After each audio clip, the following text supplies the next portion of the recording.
diumumkan kepada seluruh jamaah salat maghrib Masjid Nasional Al-Akbar Surabaya yang tidak ada udzur pada malam hari ini bisa mengikuti kajian pada maghrib sampai menjelang salat isya bersama Ustadz Kiai Haji Ahmad Muzaki Al-Hafidh.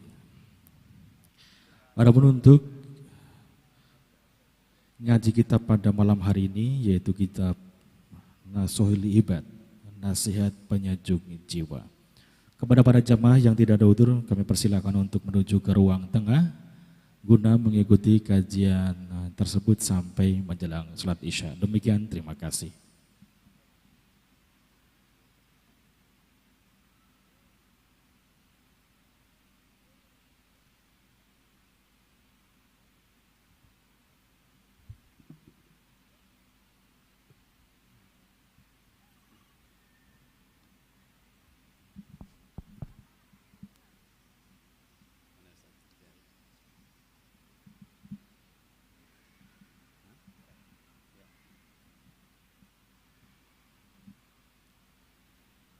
Bismillahirrahmanirrahim. Assalamualaikum warahmatullahi wabarakatuh.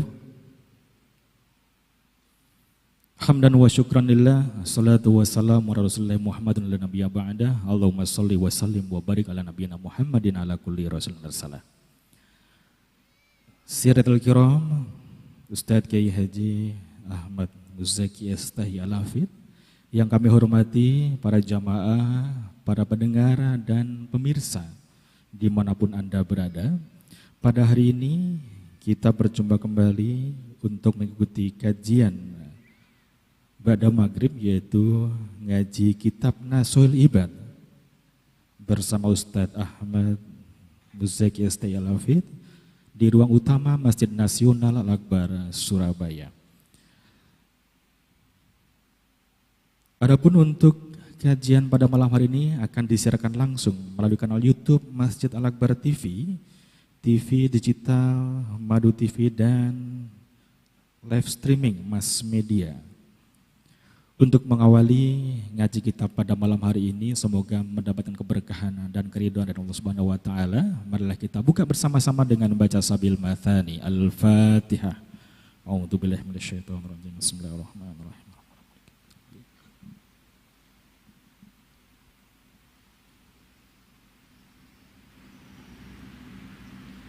Kepada Ustaz Kiai Haji Ahmad Muzaki Estahi Al-Hafidh, tafadhal masykur.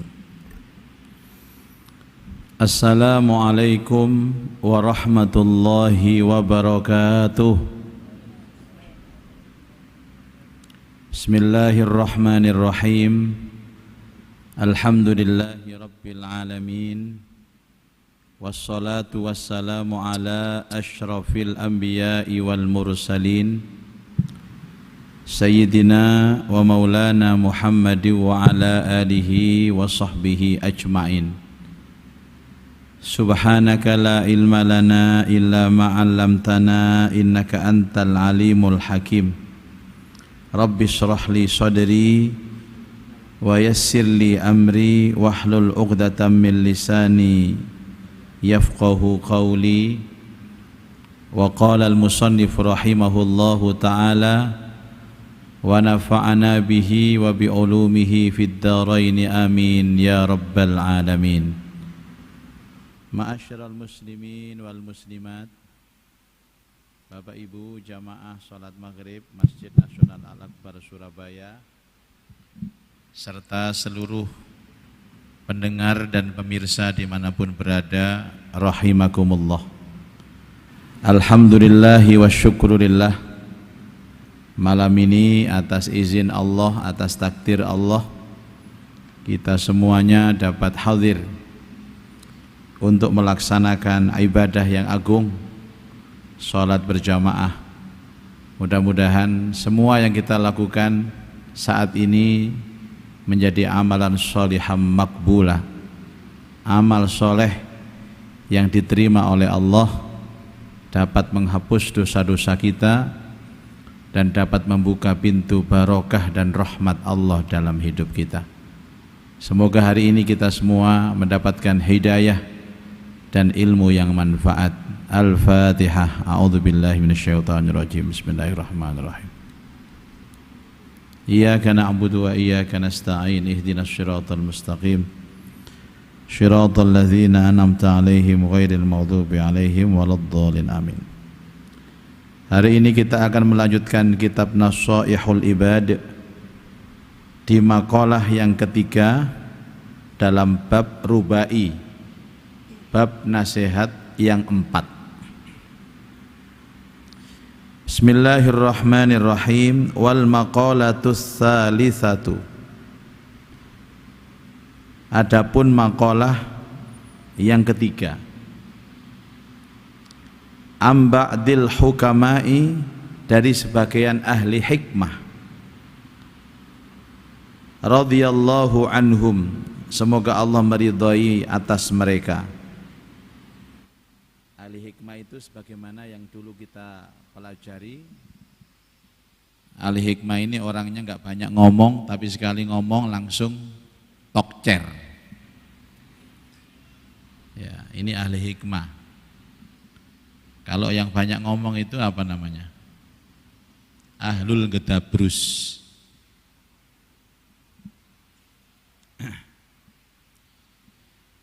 Arba'atun, ada 4 perkara. Qabihatun, yang buruk. Apa yang dimaksud perkara yang buruk? Wa huwa ma yata'allaqu bihizzam, sesuatu yang berhubungan dengan celaan. Orang buruk itu pasti akan mendapatkan celaan.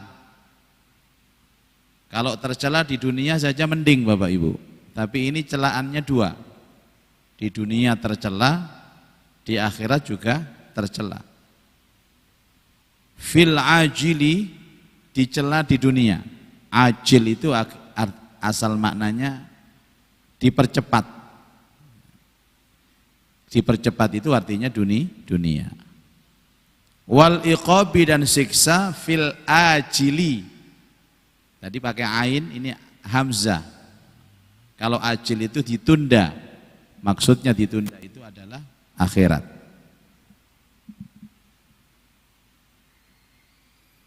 Jadi perbuatan buruk ini di dunia dicela, di akhirat disiksa. Dan kita seharusnya harus tahu dan jangan pernah melakukan hal ini. Kalau tidak ingin dicela, disiksa. Sering saya sampaikan Bapak Ibu, orang hidup itu sesungguhnya dirinya sendiri, Pak. Nek sampean sering-sering dicela orang, maka jangan pernah kita marah dengan yang mencela. Tapi sampean lihat dirinya sendiri, kenapa saya dicela? Niku jenenge wong cerdas. Jadi semua kebaikan berawal dari dirinya, semua keburukan juga berawal dari dirinya. Panjenengan kalau usaha kemudian rezekinya seret, ya ojo nyalano keadaan, apalagi menyalahkan Allah. Ini gara-gara Allah ngene, aku koyok ngene. Wong liyane gak koyok ngene kok aku koyok ngene. Ya apa Allah iku ya? Lho Allah ya apa iku? Sampeyan dikirim malaikat Israel belahin sampean.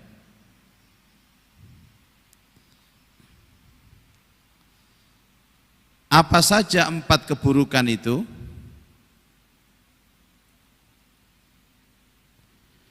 Walakin, akan tetapi, arba'atun minha akbahun. Ada 4 keburukan yang dilakukan, tapi ada 4 keburukan yang lebih buruk dari 4 tadi. Yang pertama adalah azam, melakukan dosa. Ail ithm, atau melakukan dosa. Siapa yang melakukan dosa? Minas syababi, anak muda yang melakukan dosa. Qabihun, itu buruk. Tapi wa minas syaikhi, orang tua yang melakukan dosa, akbahun, lebih buruk. Coba. Orang muda ini berdosa buruk, Pak. Wong tuwek nglakoni dosa, tambah nemen elek. Tahu bedanya muda sama tua? Muda itu kalau dalam urusan agama itu di bawah 60, Pak.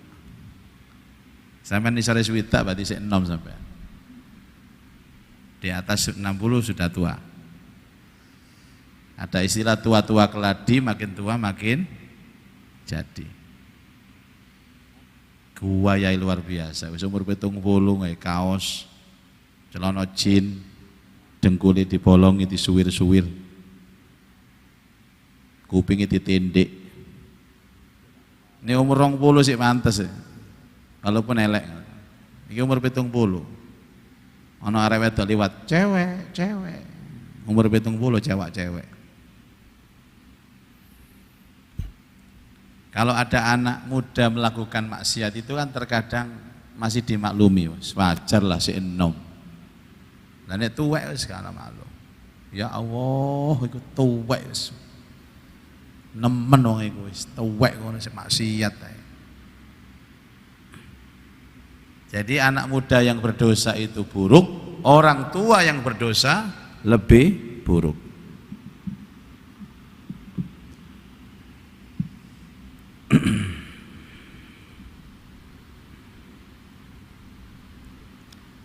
Wal istighalu bid dunya, wal istighalu sibuk bid dunya dengan urusan dunia, au bi amtiatiha, maksudnya dengan segala bentuk urusan dunia.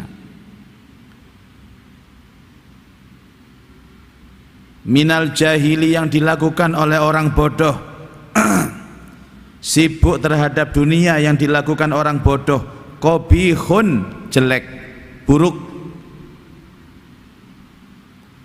Tapi wa minal alimi, orang alim mikir dunia, akbahun, lebih buruk.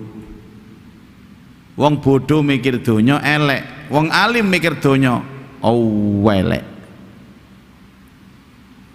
Sama termasuk napa, Pak? Alim napa bodoh? Kadang-kadang alim, kadang-kadang bodoh ya. Nek teko alime ngaji terus, nek teko bodoh ini belas gak ketok. Enten tiyang ini. Ndugi ta mboten? Jarang teko wong.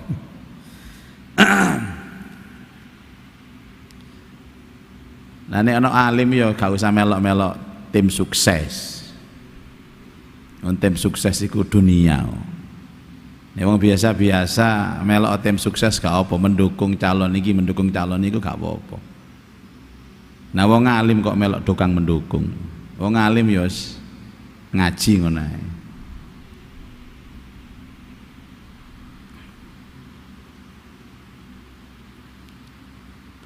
Terkadang kita ini menerjemahkan hidup itu kan dengan makom seperti kita, Pak. Kalau ada orang yang makomnya makom kasab. Makom kasab itu dia mencari dunia. Tapi ada makom tajrid, dunia yang mencari dia. Nek dikongkon milih ya, kalau milih donya sing goleki. Jadi orang-orang makom kasab itu nek mboten nyambut gawe, mboten angsal duwe. Dia menjadikan wasilah mendapatkan uangnya itu adalah dari bekerjanya. Tapi tiang alim mboten, Pak. Tiang alim iku lungguh nang omah wis teko dhewe. Kiai-kiai ini lho. Ero sampean nyambut gawe ini kiai kau. Tapi anake 10, 12, bojo 4. Ya urip kabeh. Karena keyakinannya terhadap Allah yang maha memberikan rizki, sehingga Allah itu mudah untuk memberikan rizki. Lah kita kan tidak, kita ini nek nyambut gawe ragu-ragu iki Kak. Iki gak nyambut gawe iki gak oleh duit, aku rek ya apa iki? Ragu-ragu. Makanya orang-orang alim itu kalau dia bekerja sekalipun jawabannya beda. Kon lapo cak kerja cak? Aku kerja iki ibadah. Tapi ini wong bodoh mboten. Kon apa kerja yo? Duit lah. Mate kon gak kerja. Ngono, Pak. Jadi seolah-olah yang bikin dia mati hidup itu ya kerjanya itu. Makanya orang yang ketungkul, sibuk terhadap dunia, kalau dia bodoh itu jelek, Pak. Walaupun ono pantes ya, wong alim sibuk dengan dunia itu gak masuk akal. Orang alim ya sibuk dengan akhirat. Bagaimana mencerdaskan umat, mencerdaskan jamaah, ngaji sudah.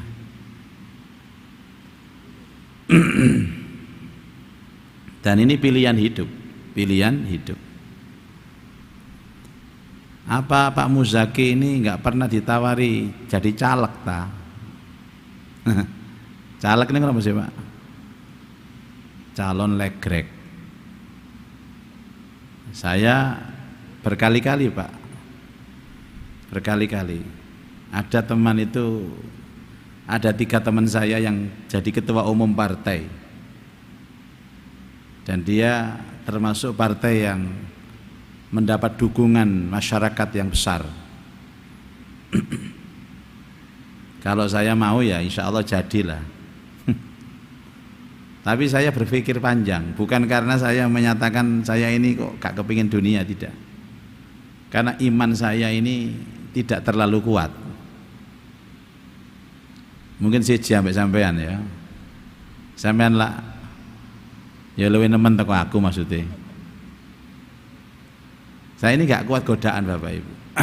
Makanya mungkin Allah Ta'ala itu menempatkan saya di masjid karena tahu iman saya ini gak kuat. Gak kuat godo donyo, gak kuat godo pangkat, gak kuat godo wedok. Kula niki ngaku kula niki Pak. Kula niki gak kuat, digodo donyo gak kuat. Kena donyo titik ngene wis amblas wis. Kena pangkat titik ngono wis amblas. Omane wedok, waduh susah. Niki kula Pak nggih. Sampeyan nggih insyaallah ya jenenge santrine ya padha ae. Jadi saya berpikir untuk memilih hidup di masjid bersama jamaah mengajar yang walaupun ini juga beresiko tapi resikonya tidak sebesar resiko yang ada di luar sana. Paling mboten nang masjid iku ana adzan kan izin Pak nek salat. Nggih napa mboten? Lah ning anggota dewan kono ana adzan masih gak salat ya. Gak ono sing nglarui. Alasane sibuk rapat, oh, macam-macam, sidang paripurna.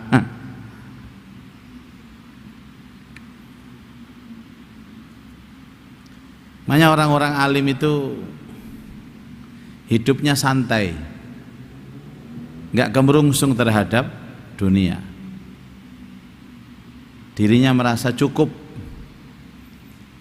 karena ada doa yang diajarkan Rasulullah itu setiap tawaf kita baca, wa qanni'ni fima razaqtani, jadikan aku cukup ya Allah dengan apapun yang kau berikan kepada aku. Nah cukup itu tidak ada hubungan dengan jumlah dan angka. 10.000 itu Pak untuk kebutuhan sehari bisa dijadikan Allah cukup. 10.000 nih. Kalau nggak ada kepinginan, nggak ada duit 10.000, kepingin sarapan bubur ayam kali bojo kula. Niki nek di tukokno bubur ayam ngepres niki Pak, itu pun harus ndelek bubur ayam sing murah-murah, sing 5.000-an. Budal kali bojo kula. Tutuk warung bubur ayam pun pesen tibake badhe bayar niku pinten Pak bubur ayam kali bungkus niku. Enten jamaah teko. Loh, Pak Muzaki pun kersane kula bayari pun. Lho mboten. Aksi kan mboten kan. Mboten nolak kan ngoten. Akhirnya 10.000 woto Pak. Bubur ayam iso mangan, 10.000 sik woto. Mulai bojo mesam-mesem ae wong wedok niku seneng nek gratisan ngoten niku. Terus awane bojo njaluk soto Madura, soto daging. Ayo Pak, ndelok soto daging Pak. Ayo metu, sudah montoran wis. Nang warung wis. Mari mangan keringetan, ambek teh panas. Pinten Pak sotone? Dadak nang sono. Loh, Pak Muzaki. Kersane kan, sampean tinggal pun. Pak sampean bungkusaken kali mali Pak niki Pak. Gayo gane. Wis lorong mangkok gratis, ana rong bungkusan maneh gratis maneh. Bengi kepengin sego goreng. Tapi bayar. Niku jenenge napa Pak? Wa qanni fima razaqtani. Berikan aku cukup ya Allah dengan apa yang kamu rezekikan kepadaku. Duit wutuh, kekarepan terwujud. Sering Pak ngoten niku. Sering, hampir tiap hari kalau niku. Kadang enak mangan kali bojo ngoten niku Pak, moro-moro bayar. Maaf Pak, sudah dibayar. Siapa? Sudah tak tahu, orangnya sudah pergi. Gak ada sampai saiki sing bayari sapa. Paling ya jamaah Masjid Al-Akbar iki. Tapi koyoke gak sih enggak tahu. Ngoten niku wa qanni fi ma razaqtani. Sehingga tabungannya utuh, gak kalong. Bisa dipakai untuk kepentingan lain. Apa yang disebut istighol fid dunia ini Pak? Ukuran sibuk terhadap dunia itu bagaimana? Ukurannya adalah sampai mengalahkan akhirat. Ukuran akhirat itu apa? Ukuran akhirat itu sholat. Sampeyan duwe kegiatan urusan dunia sampai lali sholat. Lali itu bukan tidak sholat loh Pak. Lali itu bisa menunda sholat. Yang biasa di awal waktu jadi akhir waktu. Yang biasa berjamaah jadi nggak jamaah. Itu termasuk sibuk dengan dunia. Dan itu kalau orang bodoh saya rada pantes Pak. Tapi wong alim gak pantes. Makanya dawuhnya para hukama, orang bodoh yang sibuk dengan dunia itu buruk, tapi orang alim yang sibuk dengan dunia lebih buruk. Kama ruwiya, sebagaimana diriwayatkan annahu sallallahu alaihi wasallam qala, sesungguhnya Nabi sallallahu alaihi wasallam bersabda, manizdada ilman, sampeyan telaah gini iki, manizdada ilman, barang siapa yang bertambah ilmunya, maksudnya ilmu agamanya, walam yazdad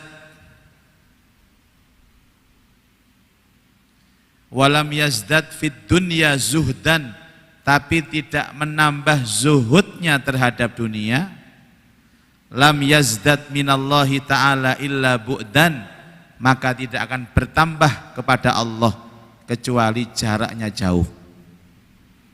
Orang yang bertambah ilmu agamanya itu tandanya satu Pak, tambah benci nang donya.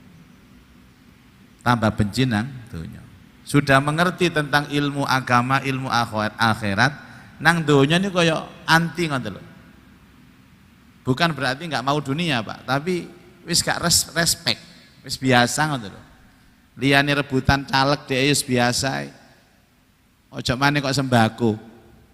Biasa. Liyane rebutan wis biasa. Paling ya ngono ae. Padha mbek wingi.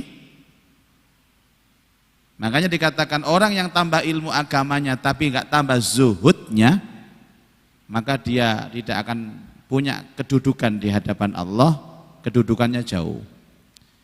Zuhud itu orang yang tidak punya kepentingan apapun terhadap dunia Pak. Zuhud nih. Dan hampir semua sahabat Rasulullah itu semua zahid, semuanya orang-orang zuhud. Tapi kaya-kaya, ngoten lho Pak. Saya ngerti, ono bos, dia itu sudah bos, perusahaannya banyak, konglomerat. Tapi yang namanya sholat jamaah di masjid itu loh Pak, tidak pernah absen, tidak pernah telat. Iki zuhud namanya. Dunianya banyak, tapi akhiratnya tidak pernah absen. Nah kini kan tidak awak dhewe iki. Dunya gak duwe, akhirat yo gak kepikiran belas iso. Nah iki tak critani gak teko wong iki. Makanya aku wani cerita. Teko gak wani aku tidang nang perapatan soro aku. Ini orang kaya Pak, tapi jamaah sholat di masjid tidak pernah absen. Ya Allah. Sedekah tidak pernah absen, poso sunnah tidak pernah absen. Ya ini namanya zuhud. Jadi semakin dia mendapatkan rizki melimpah dari Allah, kedekatannya kepada Allah itu semakin besar. Ini namanya orang alim ya begini. Semakin nambah ilmunya, semakin nambah zuhudnya. Rawahu Ad-Dailami, hadis diriwayatkan Imam Ad-Dailami. Berikutnya, wattakasulu. Ini yang ketiga ya Pak. Yang pertama apa? Dosa. Yang kedua, sibuk dengan dunia. Yang ketiga ini, wattakasulu dan malas. Fit ta'ati, di dalam ta'at. Apa yang dimaksud dengan malas itu Pak? Malas itu Allah merintah kita enggak mau, Allah melarang kita mau, itu malas. Dia merasa berat, dia merasa beban. Ya orangnya melakukan sholat Pak, tapi malas. Biasanya orang malas ini Pak, kalau jamaah imami dawa mangkel deh, ambek imami mangkel deh. Dawa nih, nyesel aku ini mau. Ruwa gak rene aku carane koyo ngene gak rene aku. Wis pisan ae aku nang kene. Kedawan iki. Jadi salat itu 3 rakaat iku nyeladune imam tok pokoke. Wis gak rene maneh. Apa masjid apa iki? Semene pindah masjid ae. Pindah nang kampung sebelah. Tiba imame wingi yo pindah rono. Imame ngerti dirasani, tak dawakno kon. Ben mangkel kon ya. Luwih dawa maneh teko kono. Kono ngamuk maneh, pindah maneh. Mari pindah, imam pindah rono maneh. Anjane imam ini kan jadwale kada, Pak. Lah kok apa sih awak anggar jadwale imam sing dawa dhek teko terus. Orang malas dalam taat min jami'in nasi qabihun. Berlaku untuk manusia semua itu jelek, Pak. Manusia itu kalau malas itu jelek. Tapi wa minal ulama'i, ulama wat talabati, orang yang menuntut ilmu kados panjenengan males iku akbahun, lebih jelek. Dadi nek ngaji ngene kan males ya welek sampean niku. Aku gak welek sampean. Menungso pada umumnya saja malas itu jelek. Tapi ulama atau tolabul ilmi, orang yang menuntut ilmu malas tambah welek. Bareng ngono kan sing ngaji maneh wis gak usah ngaji ae. Nek males dimaklumi jarene. Nek awak dhewe ngaji ki males gak dimaklumi. Ini tema ini Bapak Ibu adalah tema penggugah hati. Bahwa ibadah itu tidak hanya terikat dengan fisiknya, tapi erat kaitannya dengan hatinya. Orang yang melakukan dosa itu kan asalnya dari hatinya, Pak. Kemudian orang cinta dunia itu kan hatinya. Orang malas itu juga hatinya. Makanya dandani hati di dalam rangka menyempurnakan ibadah itu harus. Namanya tazkiyatun nafas, pensucian hati. Boten ngeten Pak, wis ning ngene carane gak usah dadi ulama. Nah, mosok mau ikut sibuk urusan dunia, orang biasa, orang bodoh itu aja jelek. Nek ulama tambah jelek. Nah, mosok males itu untuk semua orang jelek. Nek ulama tambah jelek. Wis gak usah dadi ulama. Ini kan adil Allah itu, Pak. Ketika Allah memberikan derajat yang tinggi, maka Allah juga menjaganya. Cara Allah menjaga orang yang punya derajat itu bagaimana? Dengan cara memberikan statement tadi, Pak. Kon nglakoni elek, dosamu luwih gedhe timbang wong biasa. Jadi nenten ulama nglakoni maksiat ya dosane luwih gedhe timbangane jamaahe. Nek ana kiai nglakoni dosa ya dosane luwih gedhe timbang santrine. Tapi nek nglakoni apik ganjarane luwih gedhe teko santrine. Subut lah, Pak. Sumbut. Pun. Yang keempat, wattakabburu dan takabur, sombong. Minal aghniyai kanggone wong sing sugih, orang kaya sombong, qabihun jelek. Wa minal fuqara'i dan dari orang-orang fakir, wong fakir sombong, akbahun lebih jelek. Wong sugih sombong elek, melarat sombong tambah nemen elek. Kira-kira kan kalau orang kaya itu sombong kan dimaklumi orang, Pak. Wajar lah Mas, dek sugih sombong. Lah koni lho, melarat sombong. Wajar dek ganteng sombong. Kon welek sombong. Ada enggak orang kaya yang sombong tapi dimaklumi, Pak? Dulu ada namanya Korun itu. Korun itu kan kalau keluar dari rumahnya, fa kharaja ala qaumihi fi zinati. Dia keluar dari rumahnya, berjalan di depan kaumnya dengan segala zinahnya, perhiasannya. Konon kendaraannya itu kereta kencana yang terbuat dari emas murni. Ya kecuali jarane tok sing gak emas.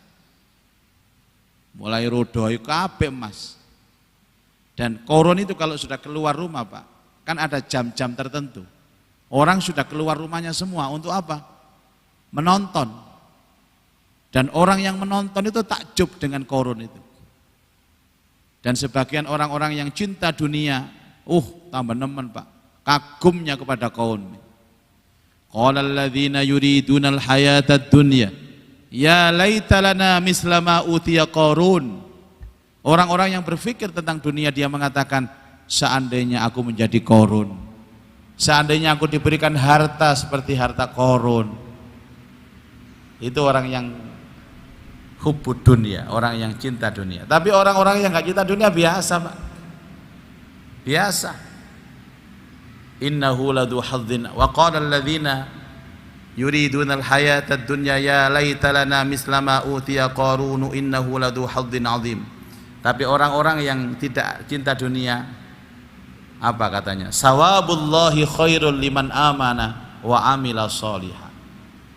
Itu biasa saja. Justru pahala Allah lebih baik, lebih menggiurkan dibandingkan dengan itu. Itu biasanya begitu. Orang-orang itu kalau ahlul ilmi lihat orang alim itu takjub, Pak. Kalau hatinya ada dunia, ya Allah orang itu alim sekali. Atau ahlil akhirah, lihat orang ibadah, ya Allah ibadahnya luar biasa. Dia hanya kagum terhadap orang alim ahli ibadah. Tapi kalau hatinya ada dunia, anggar ono mobil mewah, api erek mobil erek, piro bane gue. Dia tanya mobilnya, tanya bannya saja, Pak. Karena dia gak mampu tuku mobil itu, tuku ban tok. Luar biasa. Kadang-kadang lewat perumahan-perumahan mewah, tuh gede nih omah erek. Tapi kalau orang yang hatinya ada ilmu, ketika baca kitab koyok ini, ya opo rek, Syekh Nawawi Al-Bantani ngarang kitab koyok ini, ya opo yo ya Allah, cek pinter re. Ya tinggal bagaimana kita membangun mindset kita ini. Jadi orang pemuda yang berdosa jelek, orang tua berdosa lebih jelek. Orang bodoh cinta dunia jelek, orang alim cinta dunia lebih jelek. Malas dalam ketaatan bagi semua manusia jelek, tapi malas ketaatan bagi ulama dan menuntut ilmu lebih jelek. Sombong orang kaya jelek, melarat sombong tambah jelek. Ini namanya 4 kejelekan, tapi di atas 4 kejelekan ini ada yang lebih jelek lagi. Wallahu a'lam bissawab. Sampai di sini keterangan hari ini, insyaallah kita lanjutkan dalam kesempatan akan datang. Masih ada waktu berapa Ustadz? Asyra daqa'iq itu 10 menit. Monggo dimanfaatkan untuk dialog. Yang ingin bertanya silakan. Itu 1, 2. Bismillah.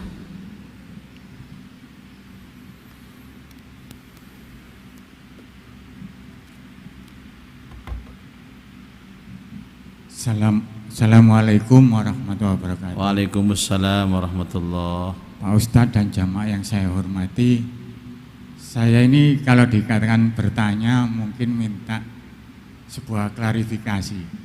Saya ini sering nggak tahu-tahu tidur, bangun, nggak siang atau malam.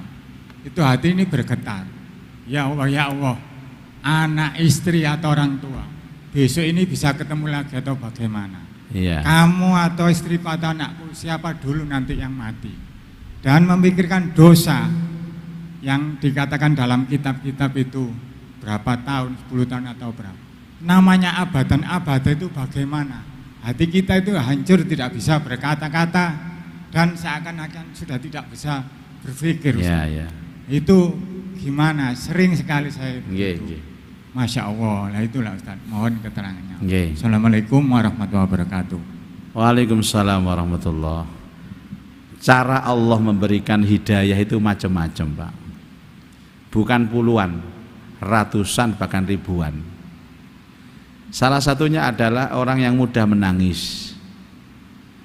Lihat anak kecil, kasihan menangis. Lihat orang yang sakit, kasihan menangis. Itu hidayah. Menangis itu kan pasti bergetar hatinya. Ada lagi seperti yang dirasakan oleh beliau tadi.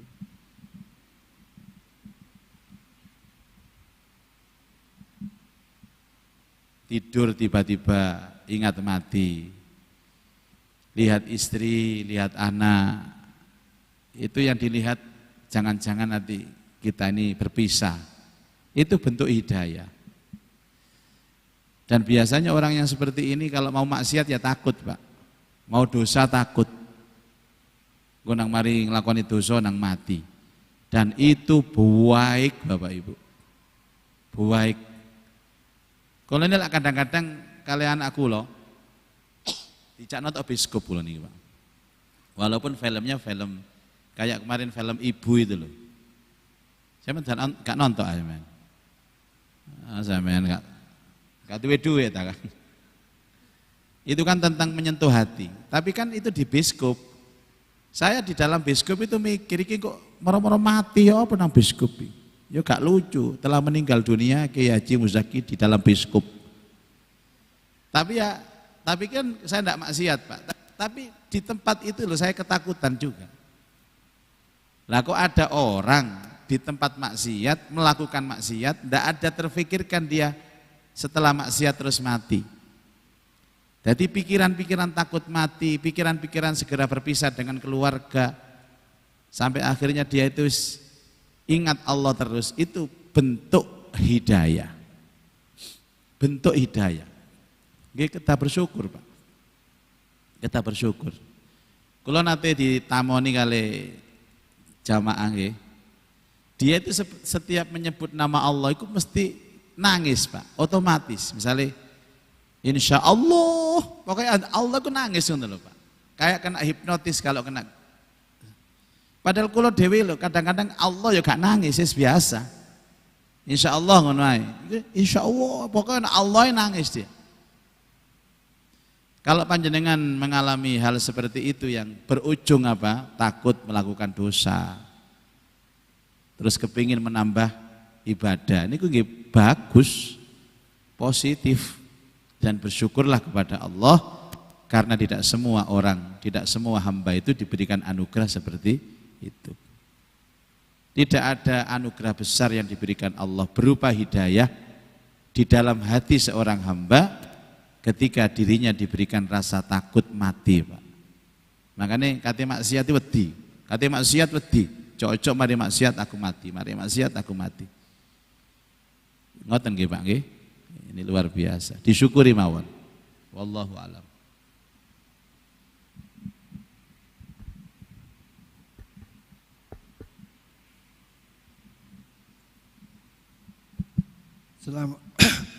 Assalamualaikum warahmatullahi wabarakatuh. Mohon maaf Yai. Waalaikumsalam warahmatullahi. Mohon maaf. Dunia ini kan ladang akhirat Yai. Nggih. Artinya kalau orang itu kemudian zuhudnya keterlaluan, saya yang paling khawatir seperti anggota-anggota DPR itu menjadi orang-orang yang munafik seperti sekarang loh Yai.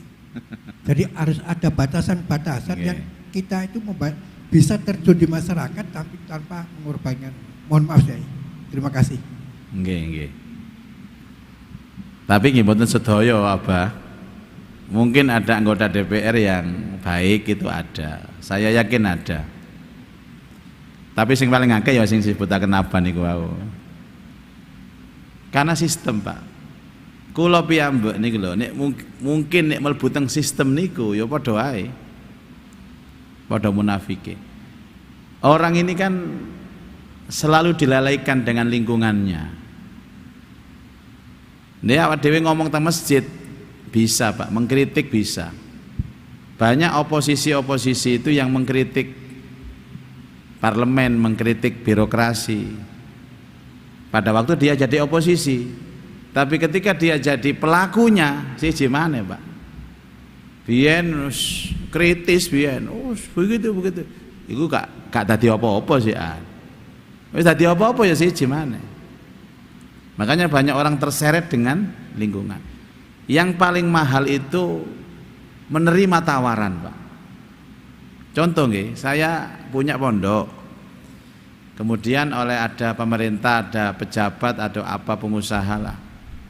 Dia sebenarnya nggak baik-baik juga dengan Islam, tapi karena kepentingan pemilihan akhirnya nyumbang ke pondok saya. Nyumbang saem. Sebenarnya taruhannya itu saya menerima itu loh, Pak.